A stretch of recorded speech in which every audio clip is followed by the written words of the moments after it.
اعوذ باللہ من الشیطان الرجیم بسم اللہ الرحمن الرحیم۔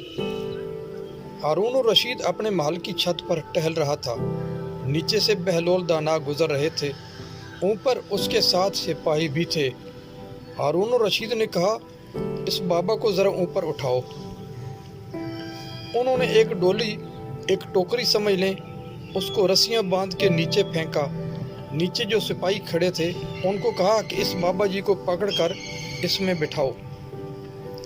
انہوں نے جبراً بہلول کو اس میں ڈالا، اوپر والوں نے کھینچ لیا۔ 2-3 منٹ لگے۔ ہارون الرشید کے سامنے حضرت بہلول دانا پہنچ گئے۔ تھوڑے ناراض بھی ہوئے کہ یہ کوئی طریقہ تو نہیں بلانے کا۔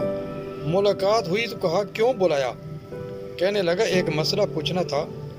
فرمانے لگے، بادشاہ ہے نا، تیرے مسئلے پوچھنے کا بھی اپنا ہی انداز ہے، پوچھ مسئلہ۔ ہارون الرشید کہنے لگا، بابا پوچھنا تھا کہ آپ اللہ تک کیسے پہنچے؟ حضرت بہلول دانا چپ کر گئے تو 4 منٹ کے بعد کہنے لگے، جس طرح ابھی زمین سے تیرے تک پہنچا، بالکل اسی طرح ہی اللہ تک پہنچ گیا ہوں، اور وہ بھی جو اس نے کرم فرمایا ہے، ورنہ میں تو نہیں سمجھتا کہ میں پہنچ گیا۔ ہارون الرشید کہنے لگا، مجھے سمجھ نہیں آئی۔ فرمانے لگے، تو بادشاہ جو ہے، اتنی جلدی بات کیسے سمجھ میں آئے گی تجھے؟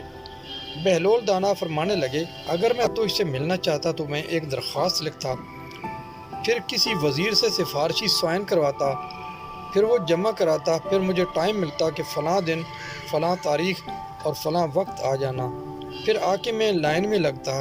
پھر بھی تو بادشاہ ہے، تیرا موڈ بنتا ملنے کا کہ نہ بنتا؟